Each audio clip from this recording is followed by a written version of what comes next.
شام کے مشہور ادیب شیخ علی طنطاوی رحمۃ اللہ علیہ نے اپنی یادداشتوں میں لکھا ہے کہ دمشق میں ایک بہت بڑی مسجد ہے جو جامعہ توبہ کے نام سے مشہور ہے۔ اس مسجد کا نام مسجد توبہ رکھنے کی وجہ یہ ہے کہ وہاں پہلے بے حیائی و منکرات کا مرکز تھا۔ 7ویں ہجری میں ایک مسلمان بادشاہ نے اس کو خرید کر وہاں ایک مسجد تعمیر کرائی۔ ایک طالب علم جو بہت زیادہ غریب اور عزت نفس میں مشہور تھا، وہ اسی مسجد کے ایک کمرے میں رہتا تھا اور یہی اپنے شیخ کے حلقہ درس میں بیٹھ کر علم دین حاصل کر رہا تھا۔ ایک مرتبہ اسے کھانے کو کچھ نہ ملا۔ 2 روز گزر چکے تھے کہ اس نے کچھ نہیں کھایا تھا اور اس کے پاس کھانے کے لیے کوئی چیز نہیں تھی اور نہ ہی کھانا خریدنے کے لیے کوئی پیسہ اس کے پاس تھا۔ تیسرے روز بھوک کی شدت سے اس نے احساس کیا کہ وہ مرنے کے قریب ہے۔ سوچنے لگا کہ اب میں اضطراری حالت میں ہوں کہ شرعاً مردار کھانا اور ضرورت کے مطابق چوری جائز ہے۔ اس بنا پر چوری کا راستہ بہترین آپشن تھا۔ شیخ طنطاوی کہتے ہیں، یہ سچا واقعہ ہے اور میں ان لوگوں کو اچھی طرح جانتا ہوں اور واقعے کی تفصیل سے آگاہ ہوں۔ میں صرف حکایت بیان کروں گا، نہ حکم نہ ہی فیصلہ۔ باقی نتیجہ و عبرت خود ہی اخذ کیجیے گا۔ یہ مسجد ایک قدیمی محلے میں واقع ہے اور وہاں تمام مکانات قدیمی طرز پر اس طرح بنے ہوئے ہیں کہ ایک دوسرے کی چھتیں آپس میں ملی ہوئی ہیں اور چھتوں سے ہی سارے محلے میں جایا جا سکتا ہے۔ یہ جوان مسجد کی چھت پر گیا اور وہاں سے محلے کے گھروں کی طرف چل دیا۔ پہلے گھر میں پہنچا تو دیکھا وہاں کچھ خواتین ہیں تو سر جھکا کے وہاں سے چلا گیا۔ بعد والے گھر پہنچا تو دیکھا گھر خالی ہے لیکن اس گھر سے کھانے کی خوشبو آ رہی ہے۔ بھوک کی شدت میں جب کھانے کی خوشبو اس کے دماغ میں پہنچی تو اس کو اپنی طرف کھینچ لیا۔ یہ مکان 1 منزل تھا، چھت سے بالکونی اور پھر وہاں سے صحن میں کود گیا۔ فوراً باورچی خانے میں پہنچا، دیگچی کا ڈھکن اٹھایا تو اس میں بھرے ہوئے بینگن کا سالن تھا۔ ایک بینگن اٹھایا، بھوک کی شدت سے سالن کے گرم ہونے کی بھی پرواہ نہ کی۔ بینگن کو دانتوں سے کاٹا اور جیسے ہی نکلنا چاہا تو اسی وقت عقل اپنی جگہ واپس آ گئی اور اس کا ایمان جاگ گیا۔ اپنے آپ سے کہنے لگا، خدا کی پناہ، میں طالب علم ہوں، لوگوں کے گھر میں گھسوں اور چوری کروں؟ اپنے اس فعل پر شرم آ گئی، پشیمان ہوا اور استغفار کیا اور پھر بینگن کو واپس دیگچی میں رکھ دیا۔ پھر جیسے آیا تھا ویسے ہی سراسیما واپس لوٹ گیا تھا اور مسجد میں داخل ہو کر شیخ کے حلقہ درس میں حاضر ہوا۔ درحالیہ بھوک کی شدت سے سمجھ نہیں پا رہا تھا کہ شیخ کیا درس دے رہے ہیں۔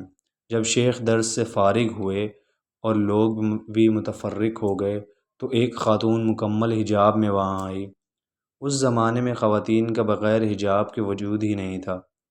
شیخ سے کچھ گفتگو کی اور وہ طالب علم ان دونوں کی گفتگو نہیں سمجھ سکا۔ شیخ نے اپنے اطراف میں نگاہ کی تو اس طالب علم کے علاوہ کسی کو وہاں نہ پایا۔ پھر اس کو آواز دی اور کہا، تم شادی شدہ ہو؟ جوان نے کہا، نہیں۔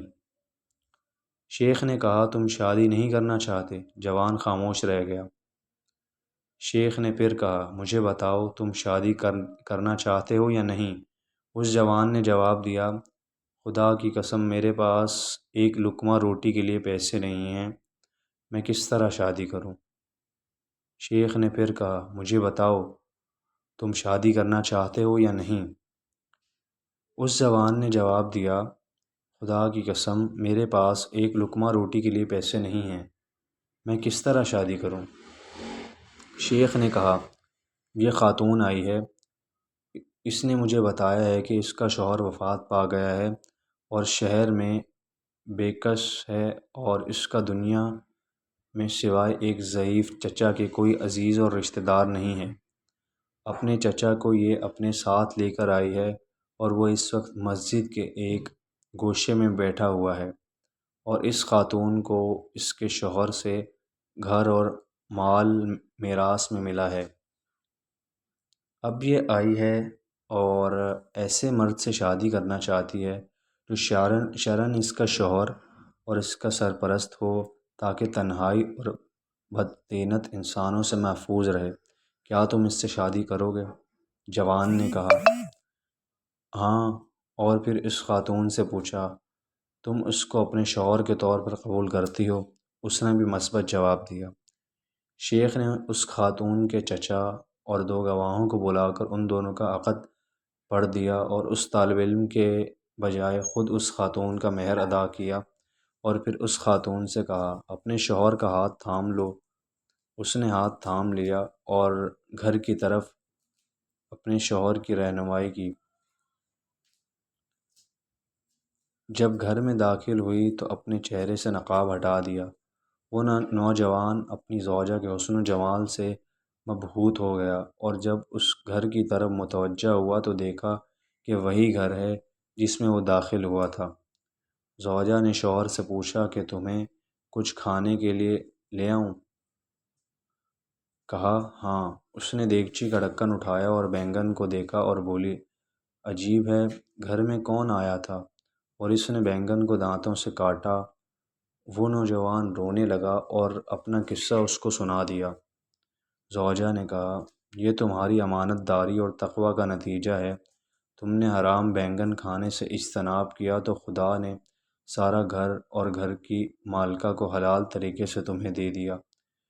بے شک جو کوئی اللہ کی خاطر کسی گناہ کو ترک کرے اور تقوی اختیار کرے تو اللہ پاک اس کے مقابل میں بہتر چیز اس کو عطا کرتا ہے۔ تو اگر آپ سب کو یہ ویڈیو پسند آئی تو ویڈیو کو لائک اور شیئر ضرور کر دیں، اور اگر آپ چینل پر نئے ہیں تو چینل کو سبسکرائب کر دیں۔